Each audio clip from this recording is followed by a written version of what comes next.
And for this session, may I please invite Dr. Malik for the masterclass. Over to you, Dr. Malik. So Dr. Malik, I think, will be joining us soon. We will start the session in the meanwhile. And I invite the senior panelist with me, Dr. Kamaljeet Singh, who is the head and of department and senior professor at Allahabad Medical College. And we have Dr. Sudhir Singh, a very enthusiastic SICS surgeon who is practicing at Mount Abu. And I'm myself director professor at Maulana Azad Medical College. So this session is all about we I think as teachers no longer advocate that one particular surgery is the best. We say that all the students should learn all the surgeries, may it be phaco, may it be SICS, and the which technique you're going to use will depend on the kind of case you get. So here we're going to discuss some cases, and we will be sharing our experiences as to how we chose those particular techniques to manage our patients. So to begin with, Dr. Kamaljeet shall be speaking on cataract surgery in a patient with pterygium. Over to you, sir.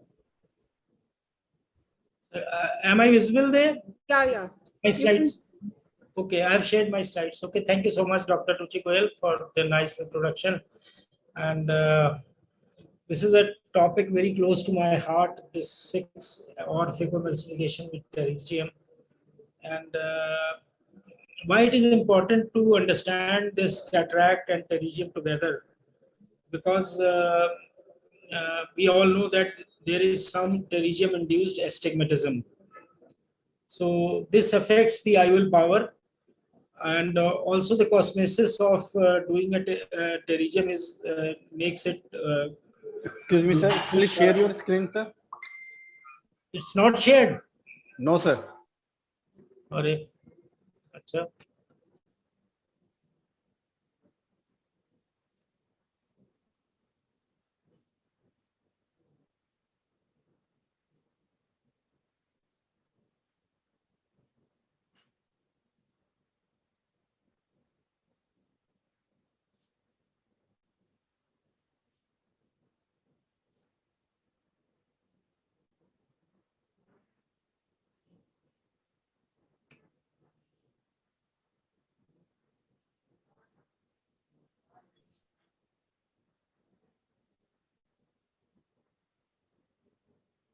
I think I am shared now.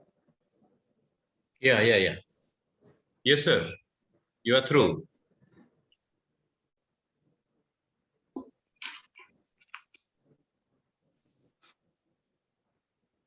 It's not showing me the slide Yes, show. you are through, sir. Okay, fine. So it's not showing me the slide show actually. Just click at the bottom, sir. There is a cup just towards your right hand, sir. Oh. Yeah. There is a cup there. Yes, I'm coming. There is no cup in this. I look. Acha, this is mute. This is stop video. What happened there? Should I reconnect? Open your. Okay, I'm coming. Sir आपका screen share हो चुका था. हाँ हो गया तब तक.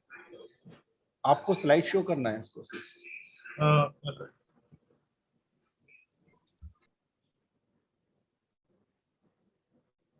अब आया? No sir. अरे यार क्या हो गया इसको?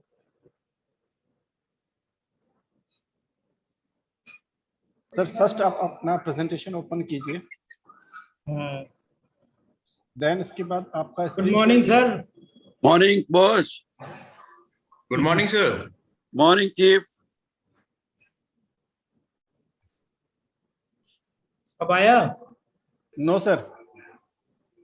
अब स्लाइड शेयर कहाँ से होगा? ये बीच में आपका green.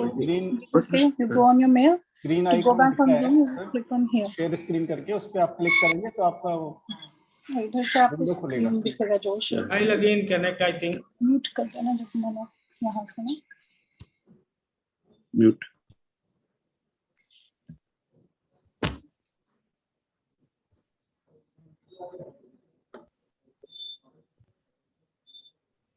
Sir, reshare. Yeah, reshare. ये share Yeah. screen फिर करें. ये share. ये क्या? Yes, it's come. Will come.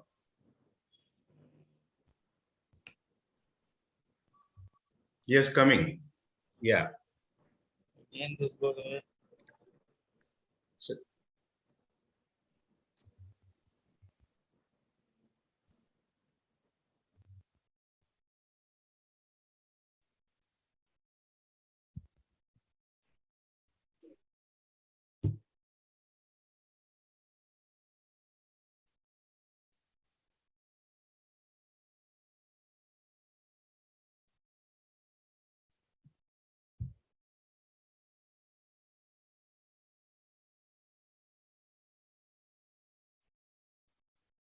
Doctor Kamaljeet, what I suggest is that अगर ये नहीं खुलती है ना तो आप किसी रेजिडेंट को बुला लीजिए. In the meanwhile, I'll start the other presentations.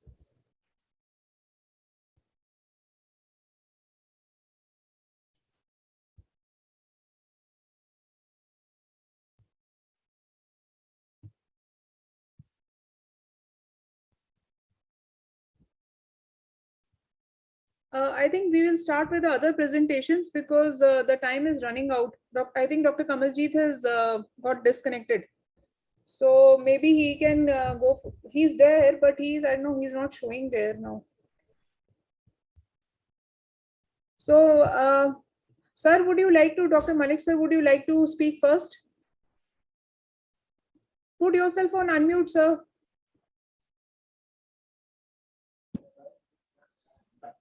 Would you like to speak first? I can play your presentation first.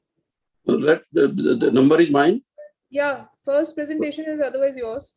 So we can But- put yours first till But, Dr. Kamaljeet. but participants are not visible here. Sir, आपको video दिख जाएगा. I'll just, Okay. I think I'll share my screen. Okay.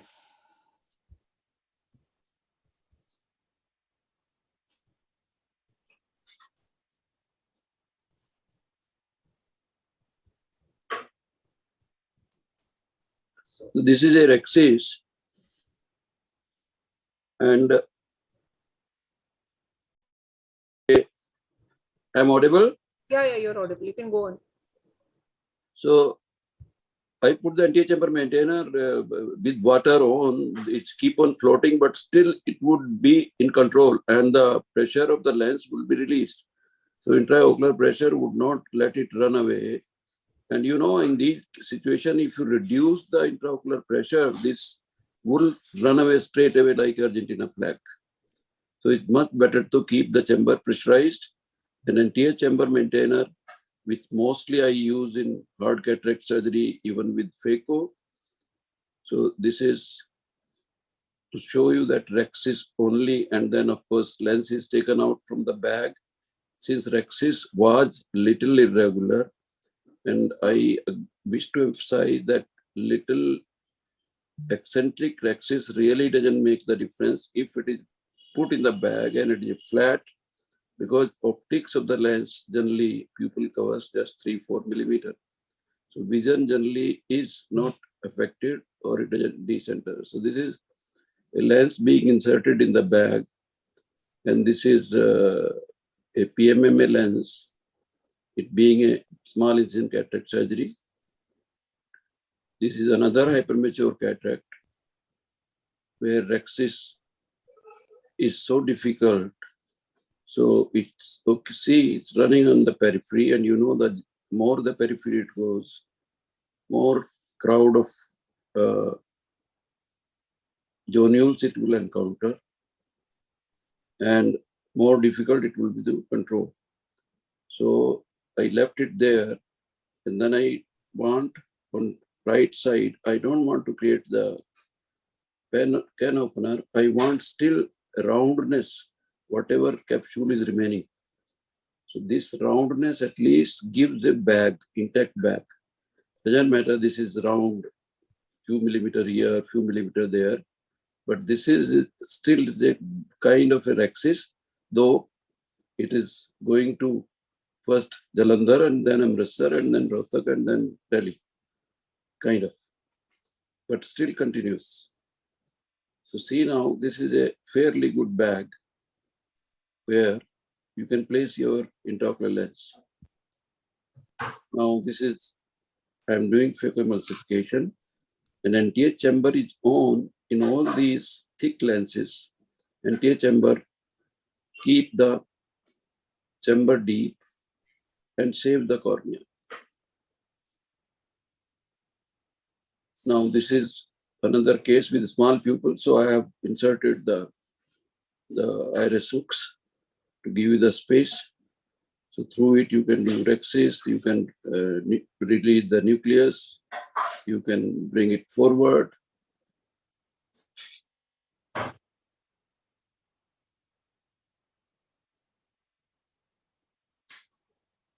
And then see now, it is a dense brown, very hard cataract.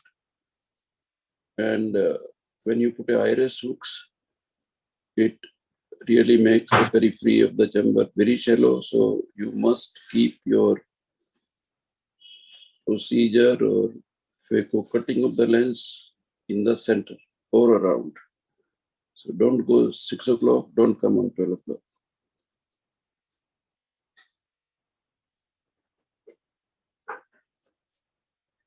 Phaco or SICS, I keep left hand Shinsky in my hand to guide the lens, to guide even when I do the rhexis with it, what I got bimanual rhexis.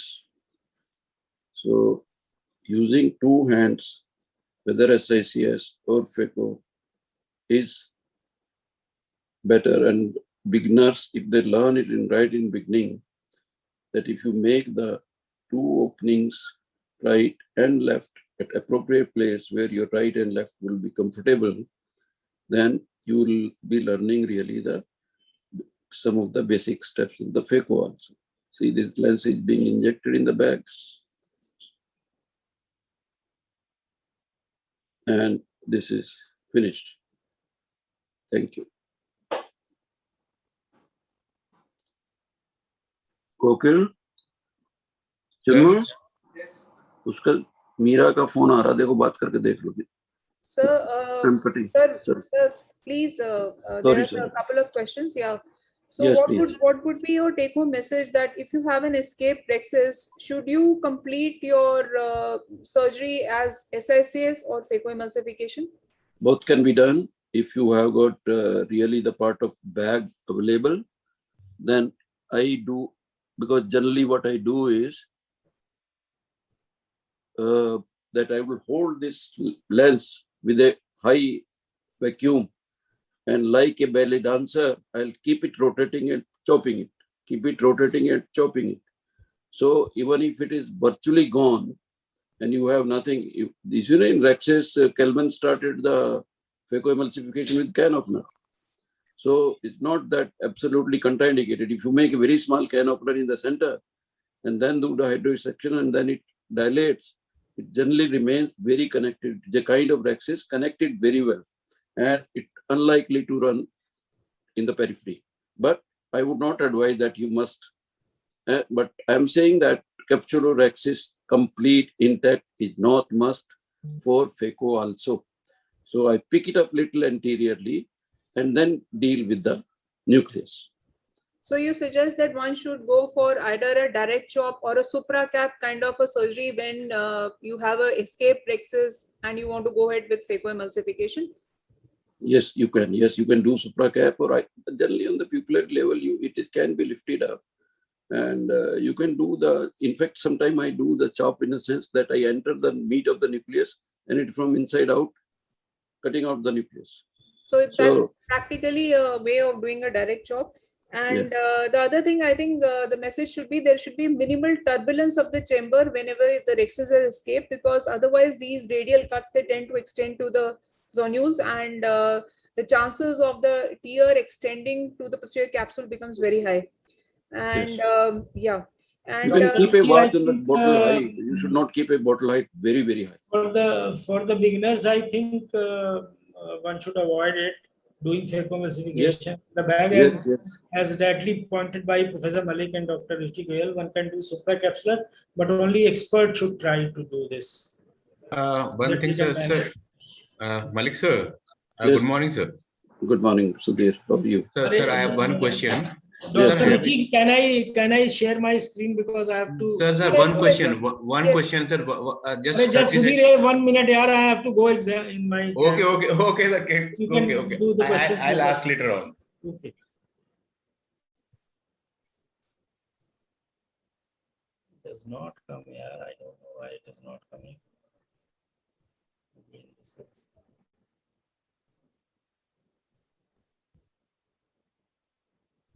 आ गया अब? no, sir, not yet.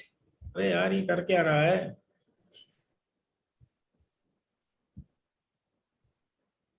ये नहीं करता इसका। ये ग्रोवर जी को बहुत धन बांट दिया आपने, आप इससे काम वाम नहीं लेते। So you are on live on. Meanwhile, we can ask sir one question. Sir, any idea of this AC maintainer with phaco? Have you sir tried? Pardon? Sir, using AC maintainer and phacoemulsification. Oh, so many times. So many times. It has got so many advantages and So many merits. So many merits. Because sir, we don't need these costly viscoelastics. Not at all. Not at all. And then. अब आया क्या? No sir, it's not. क्या हो गया यार, इसको रोज करते हैं आ जाता है, आज ही इसको प्रॉब्लम हो गई। सर किसी रेजिडेंट को बुला लीजिए। वही करना पड़ेगा। सर मैं बताता हूँ आपको, पहले आप प्रेजेंटेशन ओपन कीजिए सर। हैं? प्रेजेंटेशन ओपन कीजिए।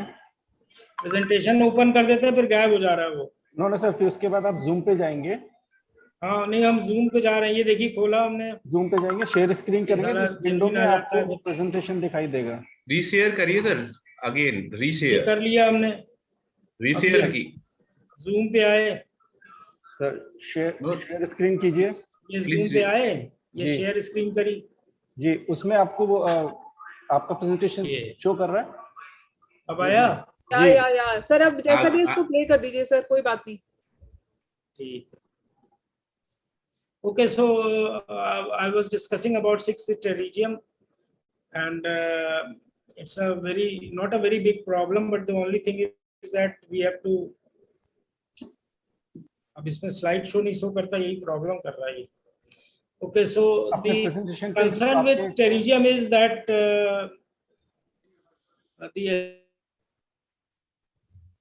सर आपके राइट हैंड के बिल्कुल नीचे जाइए,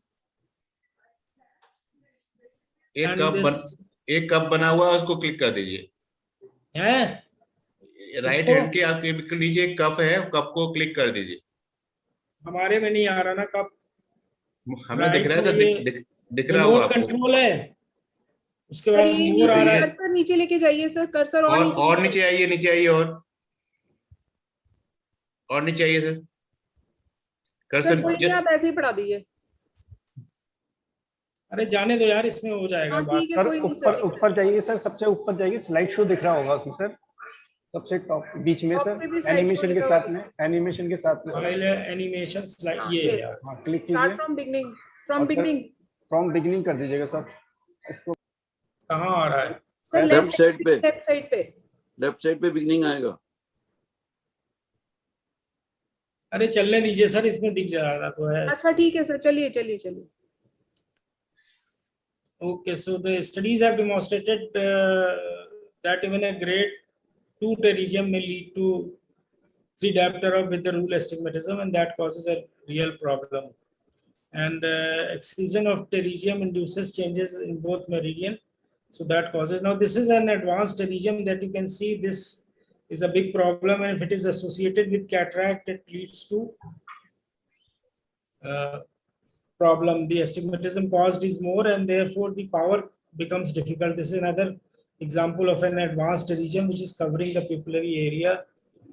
This is again too much advanced pterygium, and here we have to be very careful in doing, if it is associated with cataract, we have to be very careful.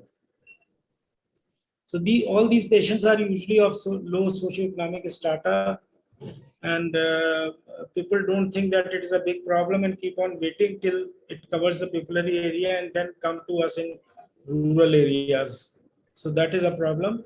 And therefore, it's pterygium, as we all know, that it leads to astigmatism, and there could be some pre-existing astigmatism, and there could be a pterygium-induced astigmatism also. So both these factors independently lead to a lot of astigmatism, and then we have to correct it. Patients of more than 50 years usually have against the rule astigmatism, although the pterygium induces with the rule astigmatism. So this can even negate the astigmatism. So depending on the astigmatism depends on the horizontal length, the length of the pterygium. More the length, more is the astigmatism, and the surface area which is more, then it also leads to more astigmatism, and more the vascularity, more are chances that the astigmatism would be more. So this is there. And refraction in our setup, it's many a times it's not possible because the patients come with mature cataract, and if it is covering the pupillary area, you cannot do refraction. So the power cannot be done easily. So that is there. And how to measure the keratometry, the corneal power is important. You can do a manual keratometry or you can do a topography. But in many a times we have seen that the topography does not give you a good result, so we have to resort to manual keratometry. Now, so this astigmatism is reversible except in corneal disease. If you have pterygium-induced astigmatism, if you do the surgery, it gets reversed. So repeat keratometry should be done once you have done the pterygium surgery. Later sequential cataract surgery is the idea here. So what you do is that you repeat the keratometry again after 4 to 6 weeks, and you look at the stability of the cornea. If it is there, then you can do a good keratometry and can get a good IOL power calculation. Based on that, you can implant the lens. Then, so where the incision has to be made, it should be made on the steeper side. That is important. And one should avoid the pterygium area, that is also there. You should not give the incision there. You can go to the temporal side if it is other way around, or you can, better is to be on the vertical side because you get with the rule astigmatism with pterygium.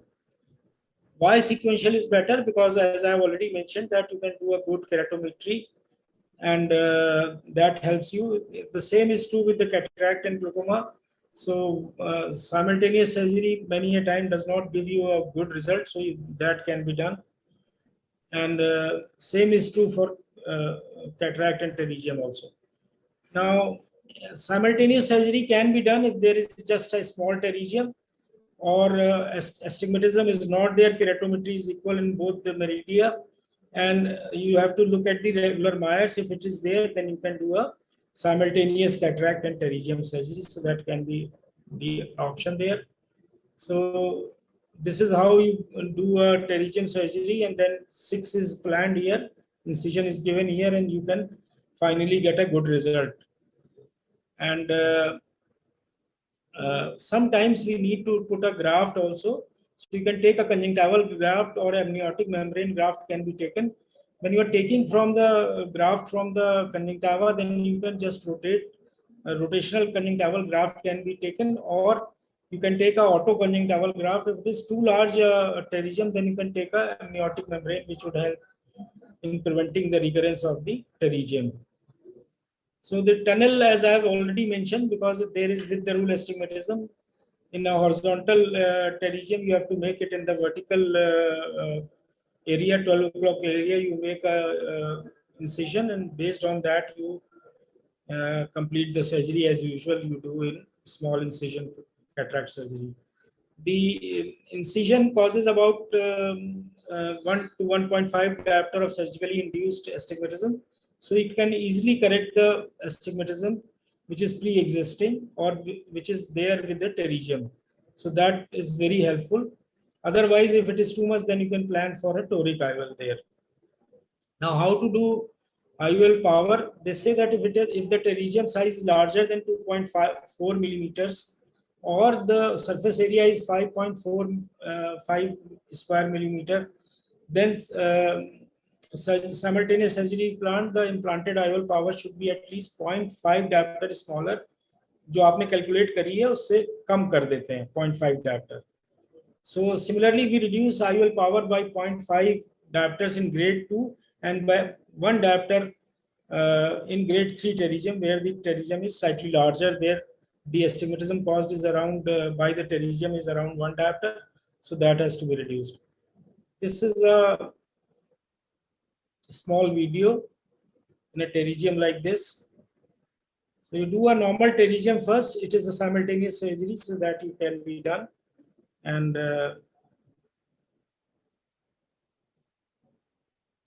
pterygium is excised. A conjunctival autograft can be done, or in a small pterygium you can keep it just a bare sclera. And this is the autoconjunctival graft being taken. You measure the size there and then you do it.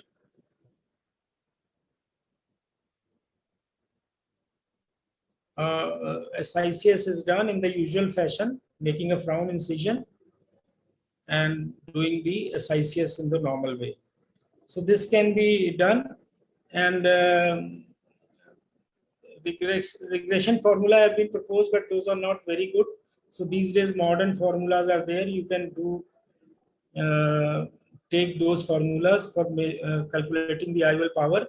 And astigmatism management, as I've said, that simultaneous surgery can be done in a smaller pterygium. In a larger pterygium, sequential surgery is always better. So with these are the grade we have already discussed. So you can plan accordingly. Keratometry at times is very irregular in these cases. You can see, and you are not able to do this thing. And if you do a prior surgery, like in this case, the pterygium is there, and this is the topography. You can see there is so much of a steep axis here. And after the surgery, the this topography becomes like this, and you can see the astigmatism has reduced. So based on that, you can do IOL power calculation, and finally you can complete the surgery without any problem. Sequential is always better. In a smaller pterygium, you can plan a simultaneous surgery. Thank you so much.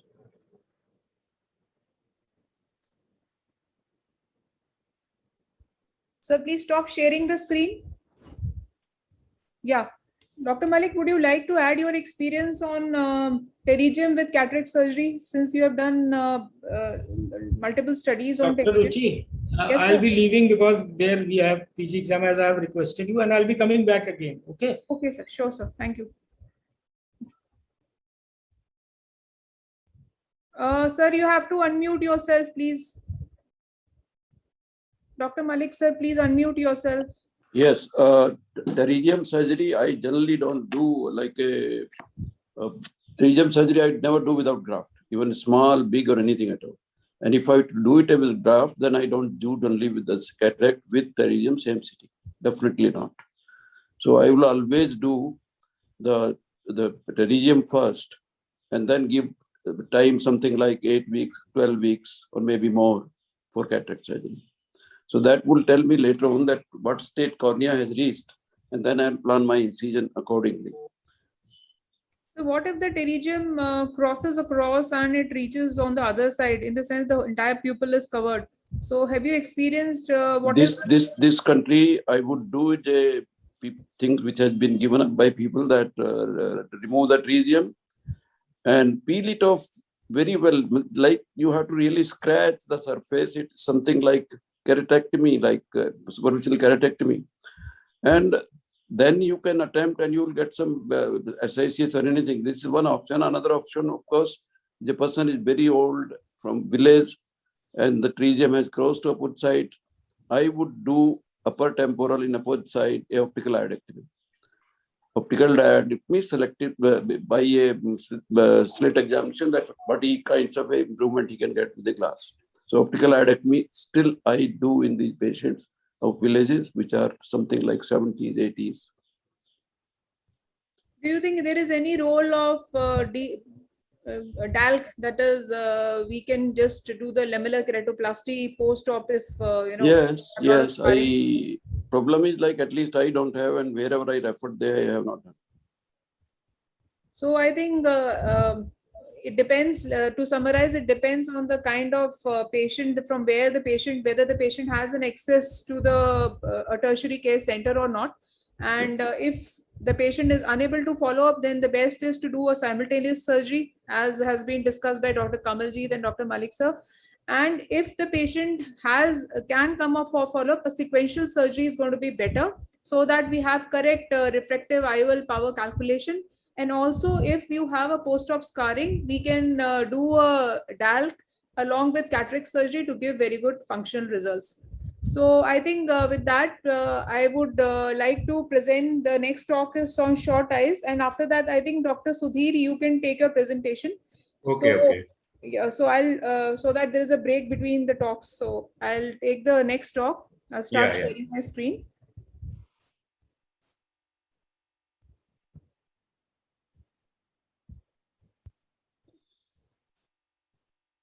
So many a times we have patients who come with extremely shallow chamber and short eyes.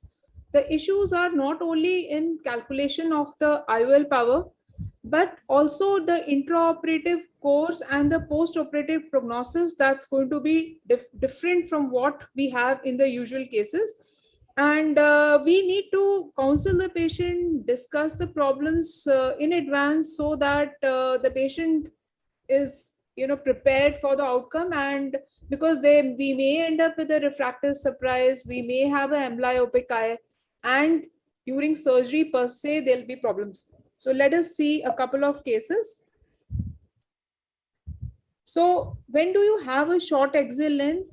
It could be a microphthalmic eye, or it could be a relative anterior microphthalmos, that is a short anterior chamber depth and a normal axial length, or it could be a high axial hypermetropia with a normal anterior chamber depth. So there can be multiple combinations of a short axial length.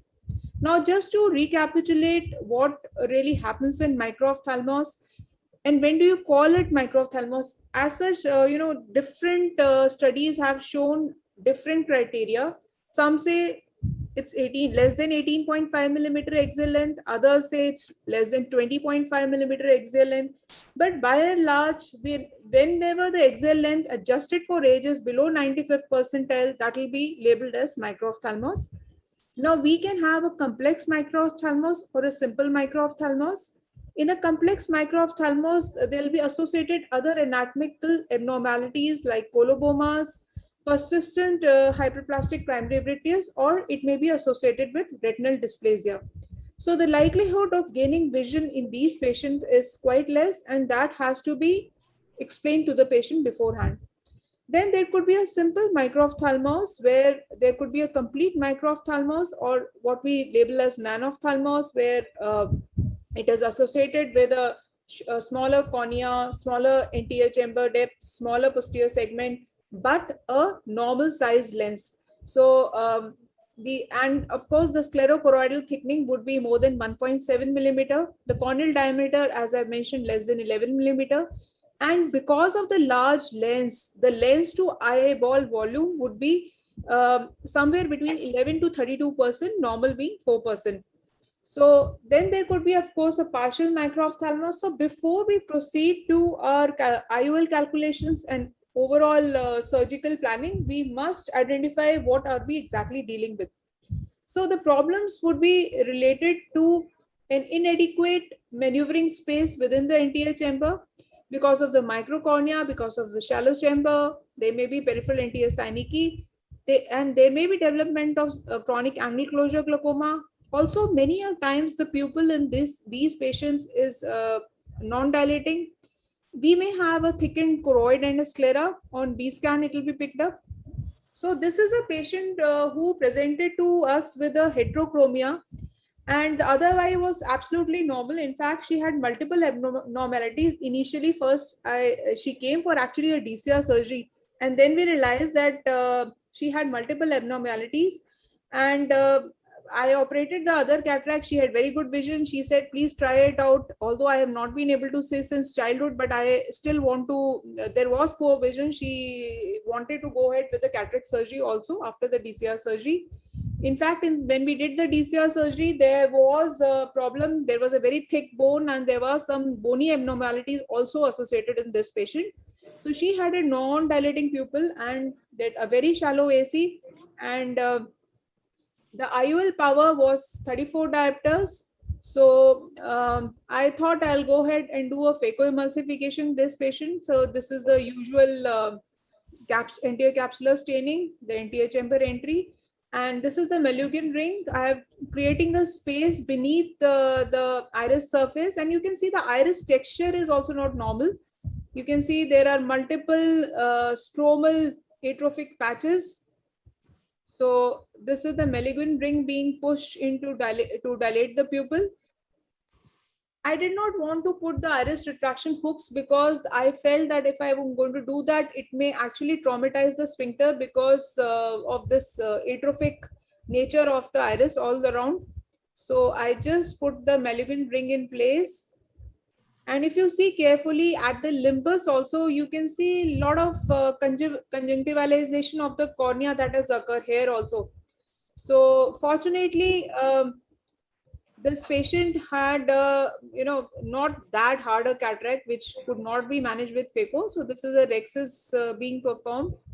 So you can use any form of pupil expander. I have used Malugian because it is available in a hospital. So you do a hydrodissection, and now the key is that you have to work in the center, because as it is, the chamber is very shallow. You have to be very gentle. Go ahead, hold the piece, eat it up in the center, because as you go towards the periphery, the chamber is going to become even more shallow. Also, you have to work at the just below the iris plane, as you can see here. So that, and this is of course this Centurion being used, Centurion silver being used for this case. No financial interest, but this is what is available in a hospital. So very gently you have to work in the center in these patients. Don't let the chamber collapse. So immediately, as soon as you feel that there is a chance of chamber collapse, you have to be careful, go slow, and once you debulk and eat the nucleus, there is no chance of doing a stop and chop. So you have to work in the center, go for a direct chop and eat the nucleus. So once this is done, again, very carefully, without allowing the chamber to collapse, you withdraw the instruments. Of course, this part is never any problem. The aspiration of the cortex is usually very easy. So after this, the IOL is again inserted. Now this is going to be a thicker IOL, so one has to be careful about making the section adequately large. 34 diopters and all these lenses, they would need their own space to enter. So you should not err on that. So this is the IOL being placed, and this is how you you disengage the Malugian ring, and then with the same injector you push it out. See, this is the iris which was traumatized even by the device that I had used. So if I would have used iris retraction hooks, then it would have really injured the pupillary sphincter. So in this particular case, the take-home message is that you have to assess. This patient had a shallow anterior chamber, a small axial length, but otherwise, fortunately, the pupil, the nucleus was not all that hard. Now we'll go to the next case.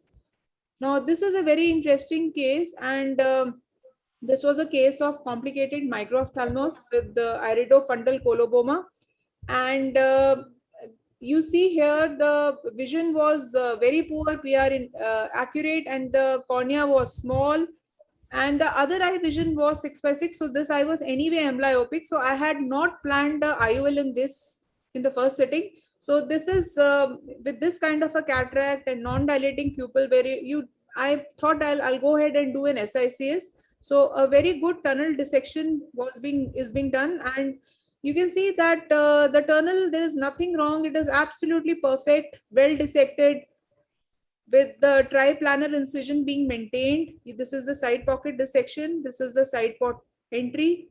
And this is the place for NTA chamber maintainer. I usually like to put an NTA chamber maintainer.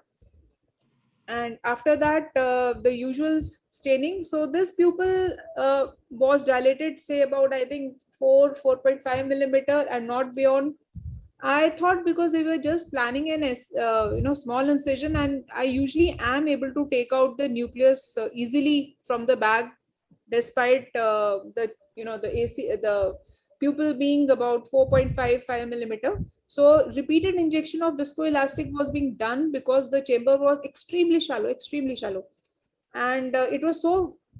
Though you cannot appreciate it in a two-dimensional view, but every now and then I had to inject visco so as not to injure the endothelium.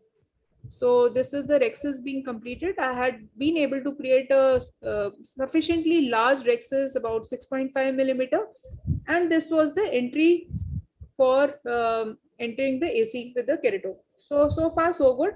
And now the nucleus was being prolapsed with the hydrodissection, and usually with one go I am able to bring the nucleus out. But here what is happening is, every time I inject, the iris would come out, but the nucleus will not budge. So I kept struggling, and I could not understand what was going wrong. So I kept injecting. I thought maybe the rhexis was large. What is happening? Why is it not coming? The problem here was that the nucleus was so large and the AC was so shallow that there was no place for it to come out. So after multiple maneuvers, the next problem that occurred was that there was an iridodialysis. So you can see the nucleus is being brought out, and it has come out after tearing the iris, and still there is no place to go. So every time again we try to prolapse, the iris was coming out. Finally, I enlarged, I put a Vectis. I decided that the only way out was now to debulk it, because one had to reduce the size so that it would find an entry. So this is just to depict that despite a very good tunnel construction and your rhexis size being normal, you may end up with a problem if your nucleus and the proportion between your anterior chamber volume is not correct. So see, you can see the iridodialysis over there. It's a large iridodialysis, and these patients, I think the idea is that if the patient comes early to it, go for an early surgery. So you can see that there was a complete retinochoroidal coloboma, and you can't see a good glow also from behind. It's a very dirty looking glow. So we did not fiddle much with it. And so if you have such a patient, one thing is these patients may be having a malformation of the heart, kidney and CNS. So one must do a complete systemic examination. Preoperatively, the anterior chamber, anterior segment has to be evaluated, and anterior chamber depth has to be checked. Either if the grade of the cataract is not too much, then you can go for an OCT, or otherwise you can go for a UBM. You must estimate basically the disproportion between the anterior chamber and the nuclear volume.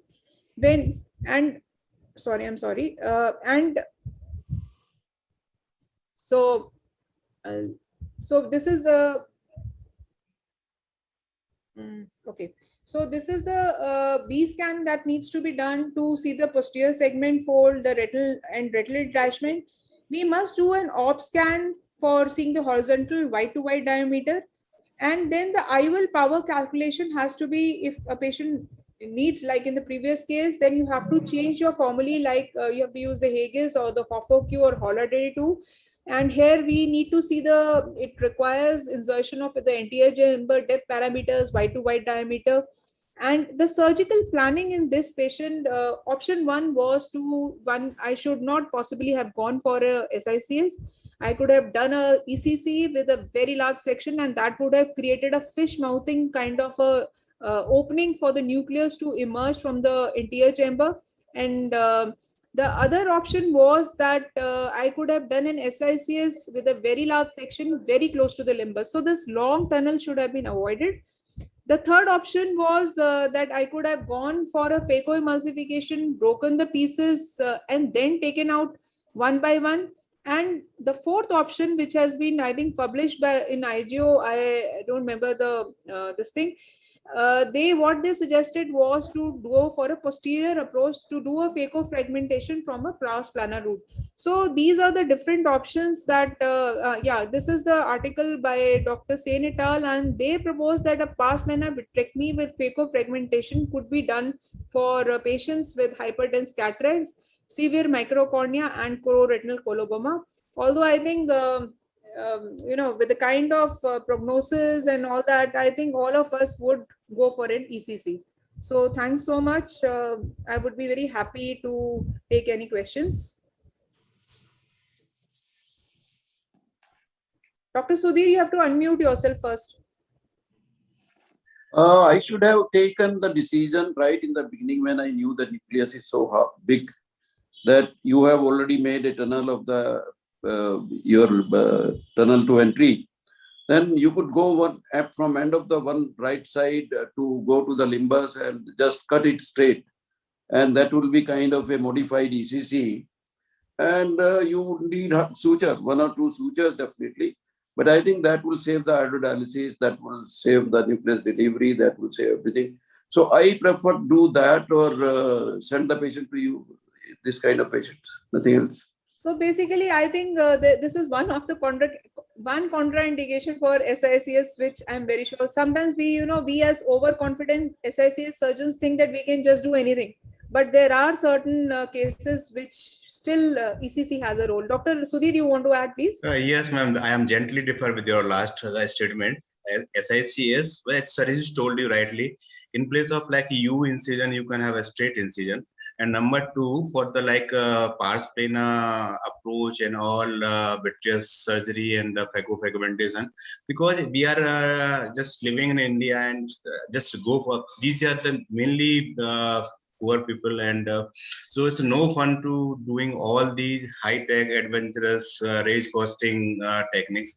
So I have series of all these things, so we can manage by any type of cataract is managed by SICS. So what I do, my tunnel is a little longer. Even I don't mind such cases, 8 millimeter, 9 millimeter tunnel with straight.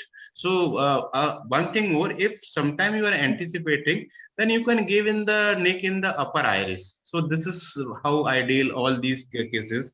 And sometimes even I prefer for these cases not foldable IOL, but PMMA lens is good, being less bulky and all these things.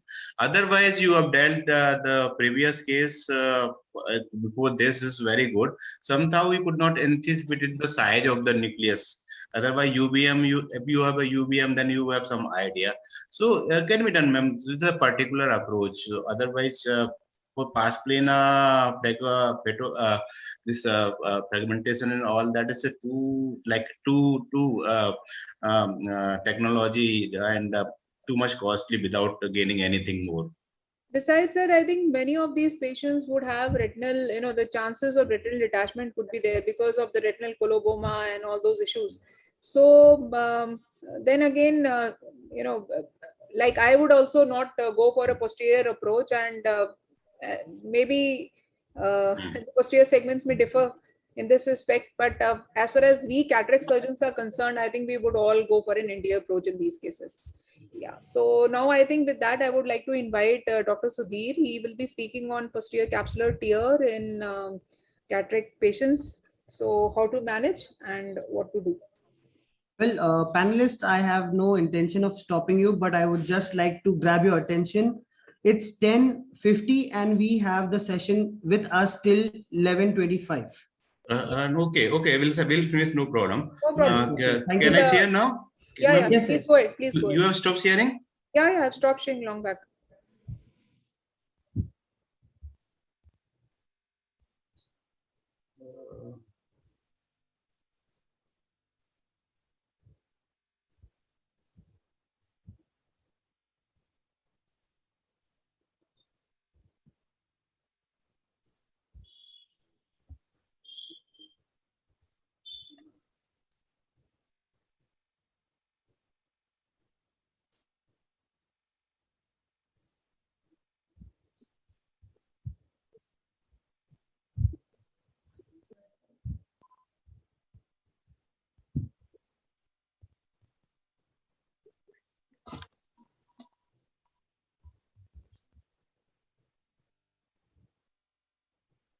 Is coming? Yeah. Is coming? No. Screen is coming, but is not clear. Video is not clear. Not seen. It's coming? No, no, it's not coming. No. But it's visible. No, my My eyes are okay. I can't see. Sir, I think this is extended board पे है आपका ये. थोड़े वाला होगा देखो.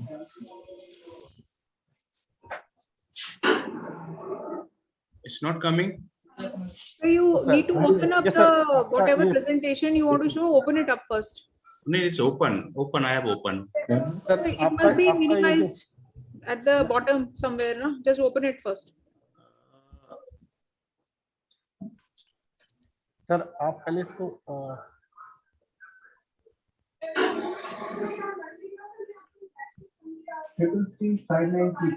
It's coming. Yeah, yeah, yeah. It's, now it's coming. Yeah, yeah. Yes, It's it's coming now. sir. Yeah. So, good morning. And I don't have anything to disclose.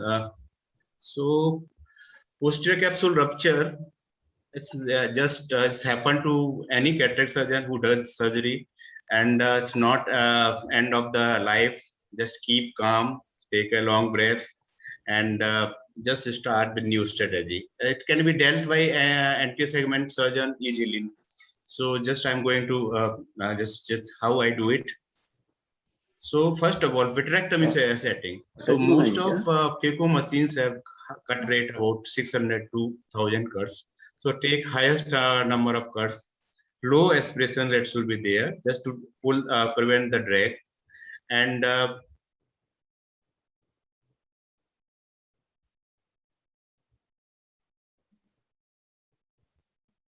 this is this was the posterior capsular rent just after hard cataract in phaco. So just I am going through the same incision and cutting according to my parameters, highest cut rate and low aspiration, and from the side port. So you can have see here is the it will come. Here is the rent, you can see it. So go near to the rent and the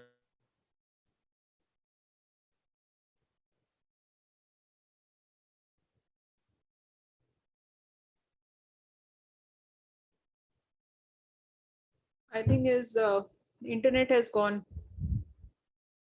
Dr. Sudhir, can you hear us?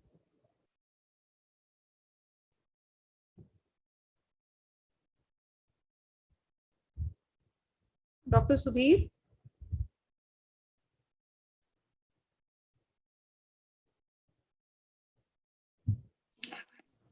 Has he lost connection? Yes, ma'am. He's left. He's lost connection, then maybe I'll take Ma'am, next it's lost presentation. connection actually. He's lost connection. So what Yes, we'll ma'am. do is take another presentation in the meanwhile. Right, sir, Dr. Malik, sir. Yeah. I am putting the glaucoma presentation. I'll read it out, and then maybe you can do the discussion. Right? Okay.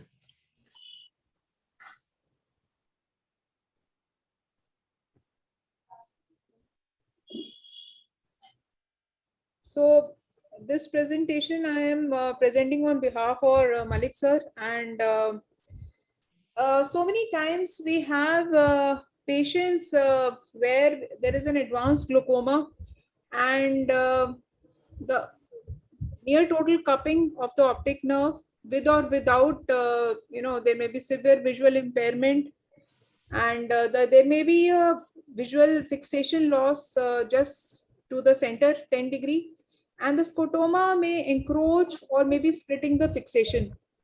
So the goal of treatment in these patients would be reduction in IOP, and not only the reduction in the peak of IOP, but also maintaining a short-term fluctuation should be less, a diurnal control should be there, and a long-term change should also be less, so that the patient, when he comes for the visits, the fluctuation should be less. So how do we really go about doing?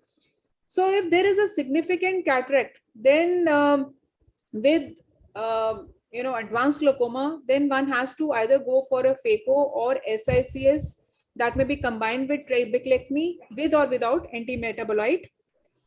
Now, patients with advanced glaucoma, they should be informed the risk of wipeout, because already there is a very small field remaining, and the sudden compromise of the remaining blood flow to the optic nerve head because of the sudden changes in the IOP may lead to a total wipeout.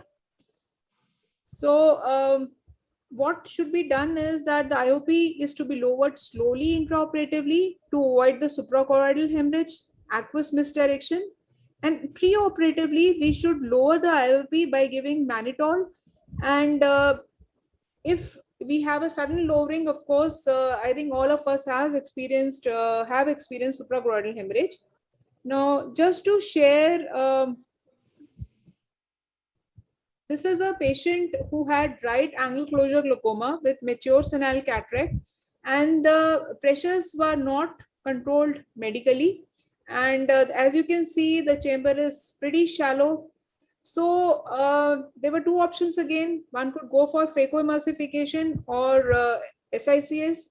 I opted for a SICS because as you can see, the nucleus is pretty large and hard, and this is the flying eagle kind of incision that is being created.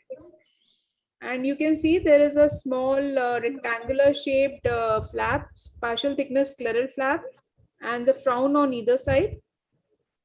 And after dissecting the flap, this is the tunnel dissection being carried out very meticulously. This is a frown, this is a limbus based conjunctival flap that I usually like to do nowadays.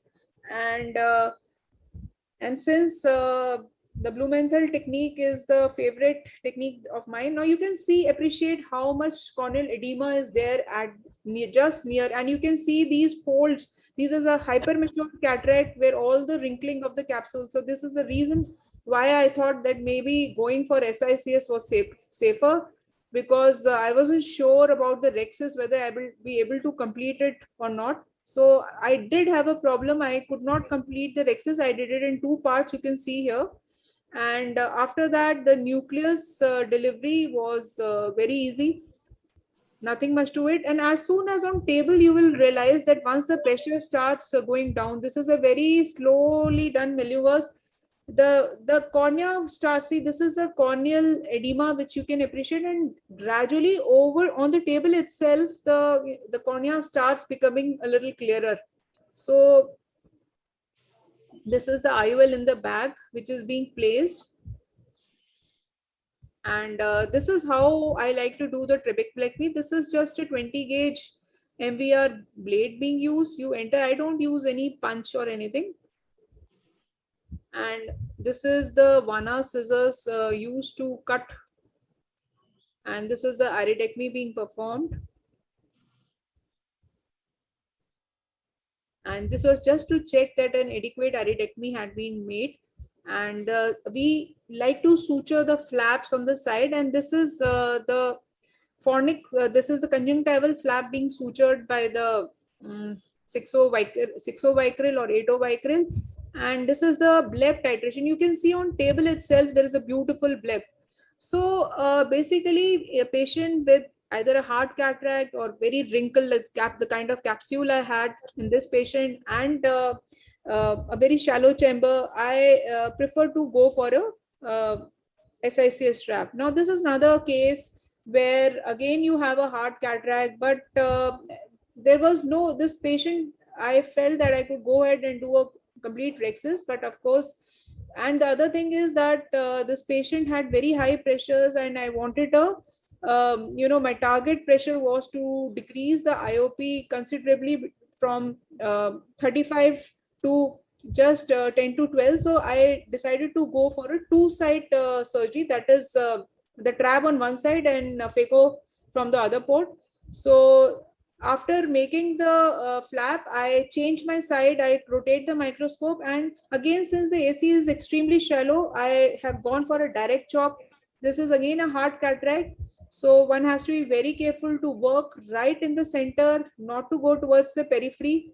And once the nucleus has been eaten, this is, you can see how the cornea is edematous. Now you can see this is a red glow through which you can see, and this is the coaxial illumination. This is the IOL insertion into the bag. And after the IOL insertion, I usually like to put a suture to the phaco port, because in these patients, there may be a hypotony that may compromise the triplanar flap. So this is the trabeculectomy being done.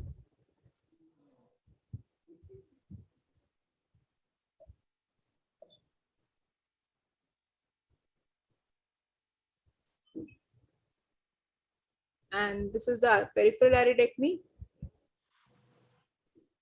So in these patients where advanced glaucoma is there, our aim basically should be not to dissect the conjunctiva too much, because whatever we are dissecting is going to ultimately heal with fibrosis. And suppose you want to go for a second trab, or you want to go for a glaucoma drainage device. In those cases, it becomes difficult if you have all the conjunctiva that is scarred. So preferably whenever you are doing a trabeculectomy, you should go for a supranasal quadrant. And if you again want, in SICS we have to dissect a lot of conjunctiva, so it is better to leave that conjunctiva. And if you can do a phacoemulsification, if it is possible, better to go for a phaco if you are confident. And a single site, I would choose SICS type. It's a hard cataract, hazy cornea. But if we want to lower the pressure considerably, or we want to use MMC, or there is chance that we may need GDD at a later stage, I would rather go for a 2-site surgery. And otherwise, the SICS trab and phaco trab in our hands have been giving comparable results. And Dr. Malik, please, now you can share your experience.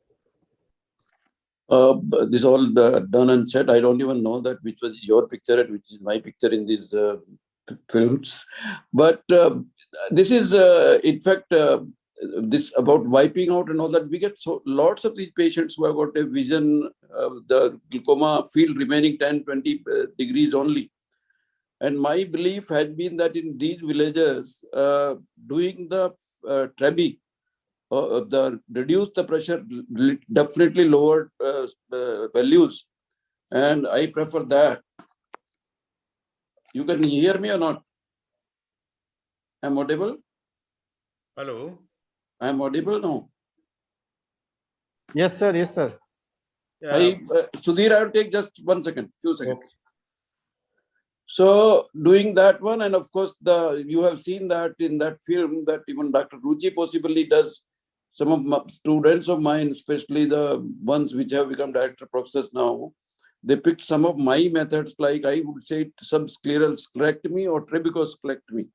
That is, we really, if we do things away from the limbus, little bit ambis, that your cornea remains better and you create a very good channel for the filtering. I think you see it all, that we prefer that the patient should be given benefit of a drainage procedure rather than drugs. Thank you very much. So thank you, Malik sir. Dr. Sudhir, are your connectivity back to normal? Yeah. I have changed the location. I have changed the location. Please share your slide then. Okay.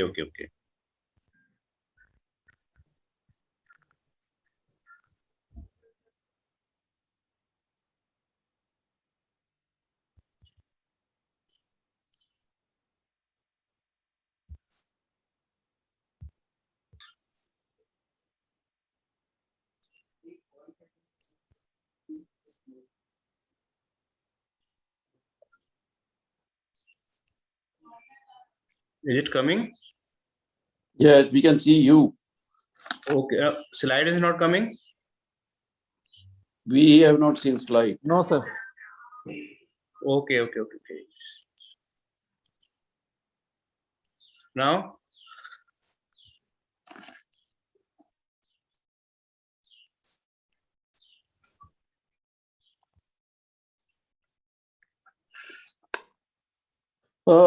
we see only your handsome face, nothing else.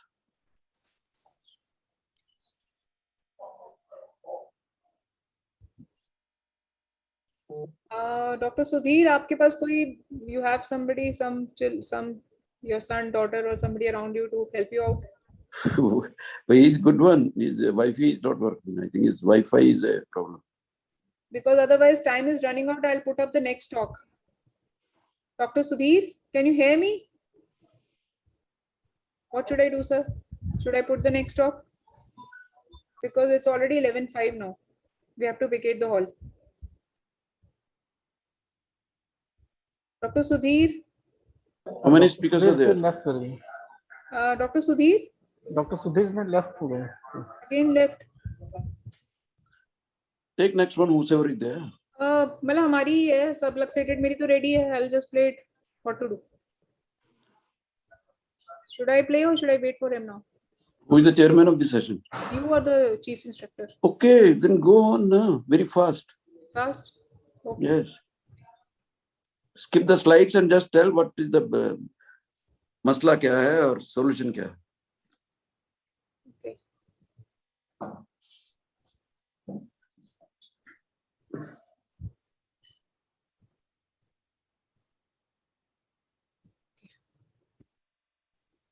So now we have another situation where we have a subluxated cataract. Now, so through these series of videos, we will try to judge which particular surgery you want to choose, SICS or phaco. And these are a couple of devices that I have just picturized. This is the CTR, which is being used for very commonly, and nowadays most of us like to use an injectable CTR. This is a single CONE with the eyelet on one side, and this is a double CONE with eyelet on two sides. This is a new entrant, not so new now. Lots of us are using it. It's a capsular tension segment, which is a small device, easy to put in, and this has to be usually combined with a CTR to for allowing the bag to expand. And this, since we are not using, I'll just skip. So let's go to the videos now. So you can see this was a patient who had extensive subluxation almost from this clock hour to this clock hour. So it is almost about 4 to 5 clock hours of subluxation. So this patient had a history of trauma. Now I was in a dilemma whether it is the CTR would suffice or not. But unfortunately, that day I did not have any other device. So maybe I would not have gone for a CTR alone. But this worked, and as soon as I put the CTR into the bag, the bag became central, and actually have done a phaco in this case. So this is another case with the anterior capsular tear that you can see over here. Now the trick is that your rhexis has to be intact whenever you're putting these devices. So I did a rhexis a little away from the area of anterior capsular tear. The nucleus was, this is an SICS being done, so the nucleus was delivered and through the anterior chamber maintainer. And after that, I had created these partially dissected flaps, and this is the entry for fixing the single CONE. So this is a straight needle being passed through the partially pre-dissected tunnel, and it is brought out, and now the device is, the eyelet is fixed to the suture that is passed, and this is how you complete the surgery. So the message in this is that if you have an anterior capsular tear, you can create a rhexis away from the portion, and since the rhexis size is small, you should go for a foldable IOL in these cases, because while putting a PMA lens, the chances are that you may injure the remaining anterior capsule. This is another case with extensive subluxation. This was more than 180 subluxation. So I decided to go for an SICS, but then I think it got anyway, I think let's leave that one. This is a patient, post-traumatic patient, where you can see there is an iridodialysis and there is a subluxation. So the first thing was to create a capsular rhexis, and the iris, the same iris hooks have been used to keep the iris away from the center. And after that, the rhexis was done.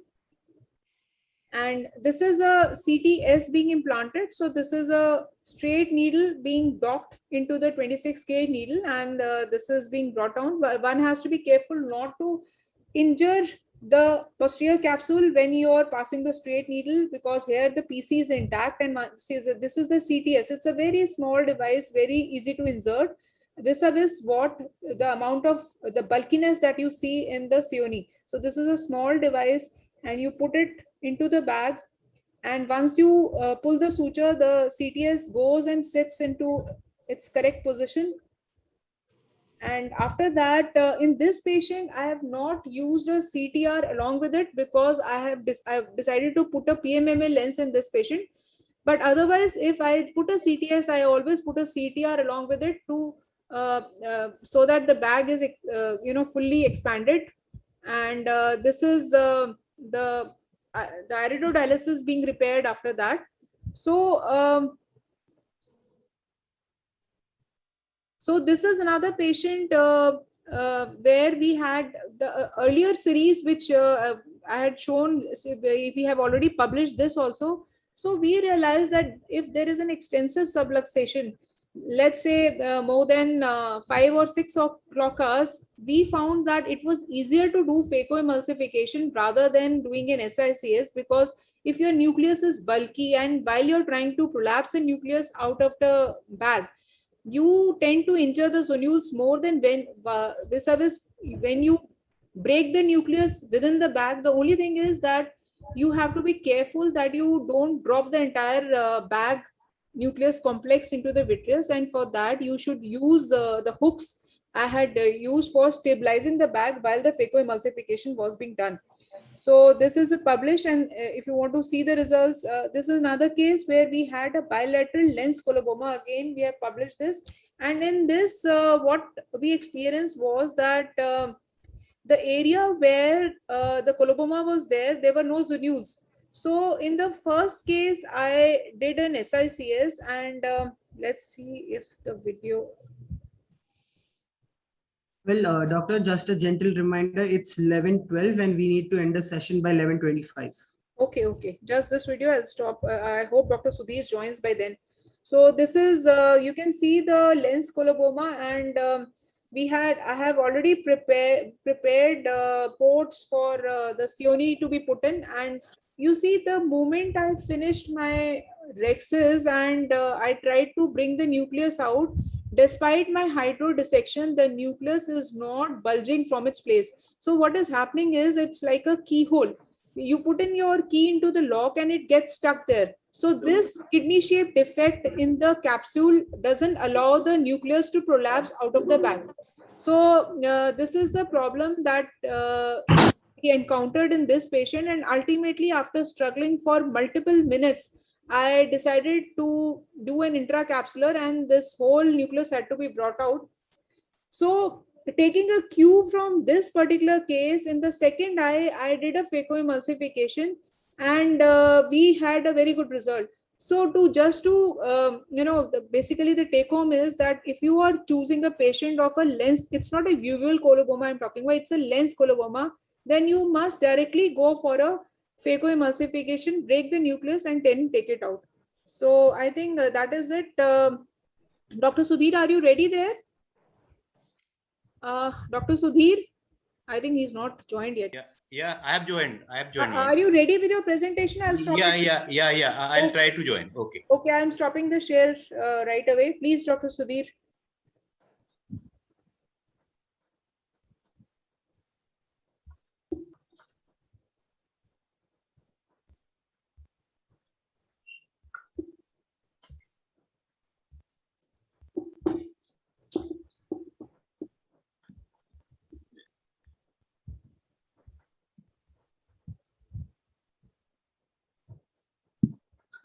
Yes, come Sudhir.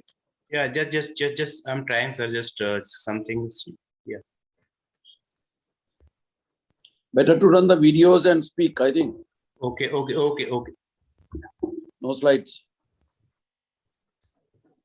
Dr. Sudhir is one of the outstanding surgeons, what you call all-rounder. It's coming, sir. Maybe. It's coming. No. Not yet, Sudhir. Okay, sir. Just. Are you on a laptop? Yeah, I'm on the laptop. That's why.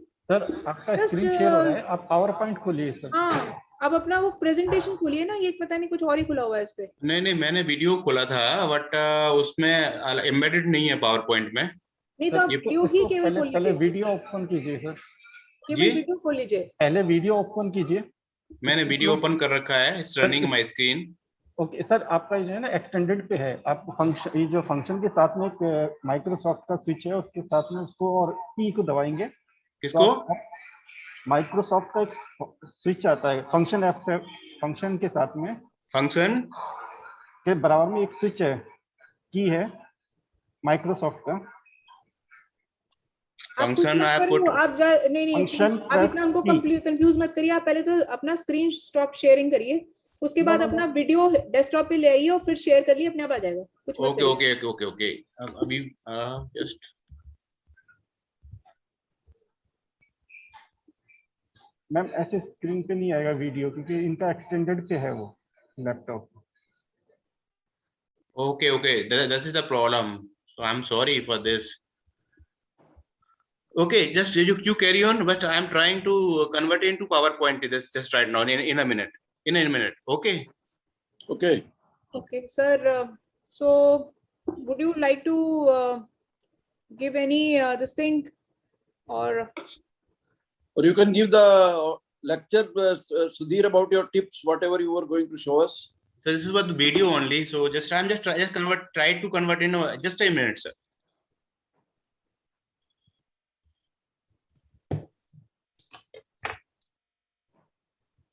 Do we have anything for audio, the audience to ask anything?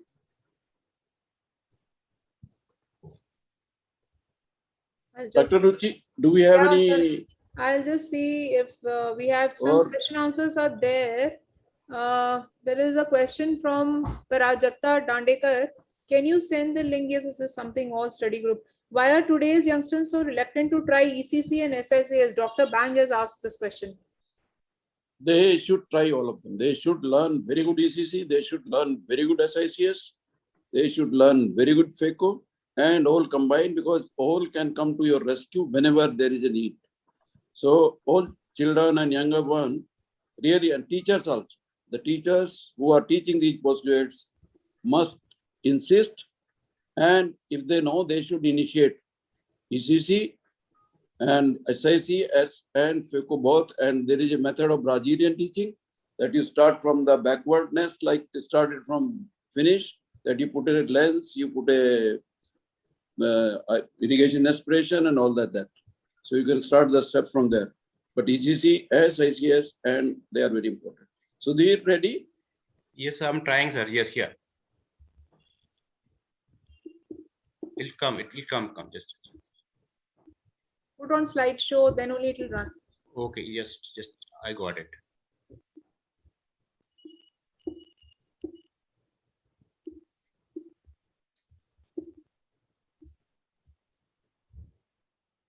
Now it's coming. Put on slideshow, please. Slideshow from beginning. Yeah, now it will. Yes. Yeah. Finally, I'm through. Just it's well difficult SICS. So we have just Well, 5 minutes. doctor, just a gentle reminder. 5 You more just minutes to wind up the link. Wind up the hardly 4 minutes. Hardly 4 minutes. Yes, doctor. Yeah. Please, So these are the vitrectomy settings. Show the slide. Yes, bring the film. Yeah. These are the vitrectomy slide. So go in the PCR area. Go in the PCR area, do the vitrectomy, and go as close as to the PCR is there. Enough vitreous cleaning is required. And if cutter setting is go for like for anterior segment cutter setting is 1000 cut per minute is sufficient. And just check the intraocular pressure all the time. It's not too high. After performing a good anterior vitrectomy, then question of IOL lens is coming. So there are 4 options here. One is sulcus IOL, whether it's anterior IOL, retro iris fixation IOL, or exterior fixation IOL. So we determine the basically for the sulcus IOL. For sulcus IOL, the sulcus should be well filled with the dispersive OBD. To do this, first identify the anterior capsule surface, then put enough OBD on that.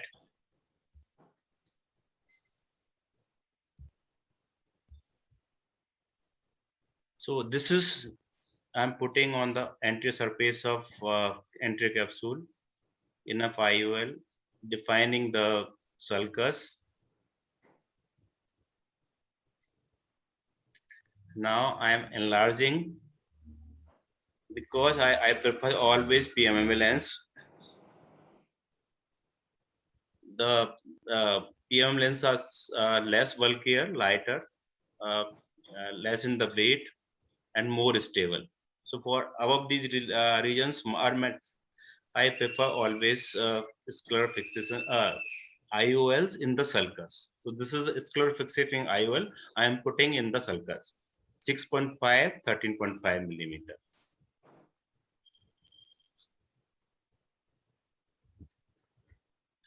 While dialing, it should be in the same plane of the sulcus.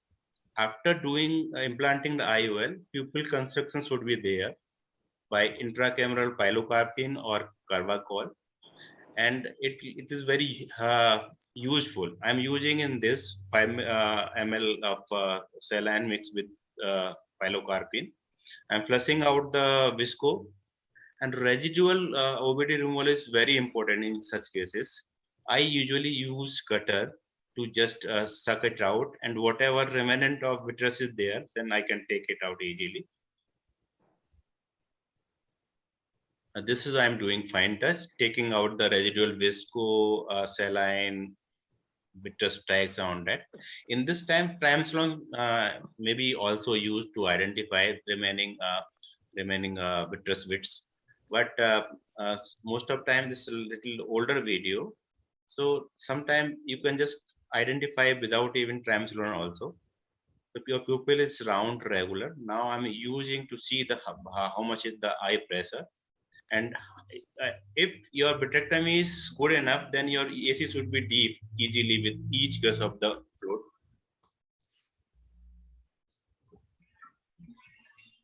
So this is in this case, with the phaco case. And after vitrectomy, eye becomes soft. So I usually take 1 or 2 of 10O suture, and this is just 10O suture. And I took 2 10O suture. And one thing very important, I took a little tight radial sutures, and I never remove them before 8 weeks. Sometimes it give you 5, 6, or even 7 diopter of astigmatism. But don't worry, it will be all right by the 8 weeks, and that give you excellent emetropia mostly. So after this, wound closure is very important, and this was the phaco case in which PCR happened. Otherwise, if it is like a SICS, then I also suture the sclerotunnel. So mainly, if you are having the enough lens support, then you go for the sulcus IOL, and I use the 6.5 and 13.5 scleral fixating IOLs for the sulcus without suture. If it is more unstable eye, then we can go for the sulcus fixating or like anterior IOL. Anterior, I would say a few words about anterior chamber IOL. They are very good if you have done the good vitrectomy. And I have cases of around my own cases of 20-year-old. I did a 20-year back surgery, and they are not having any issue of the cornea and all this. So this is the surgery, and now check the pressure. and next day eyes are like you can say the uneventful eyes.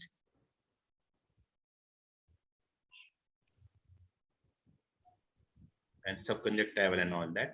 So I think we have finished. We have some time to Gentle we reminder, finish. doctors, we need to wind up the session. Thank you all participants, and Dr. Ruchi, thank everyone who came and listened and participated. It Yeah, was a please good stop session. sharing your screen, Dr. Sudhir. Yes, ma'am. Thank you. So I think on behalf of Dr. Malik sir, despite all that he has gone through, he has made it at least to be there physically, not physically, online for us. And we have had a good session, of course, with some glitches because of the media, this internet. And in all, I think both FACO and SICS are equally good techniques, and they have their own indications. So one has to really choose case by case. So that is the overall, I think, the message we would like to convey. And Corona has left me alive. I'm alive. Recovering. Sir, God bless you. God bless you, sir. You need to do more for SICS now. God bless you. Thank you. I Thank think you. we Thank you. need to, I think, close it. The Thank next you. session is in waiting. Yeah, Thank you so Thank much, you, Sudhir. doctors, for such an informative session. It was an honor to have you in this session. Thank you so much.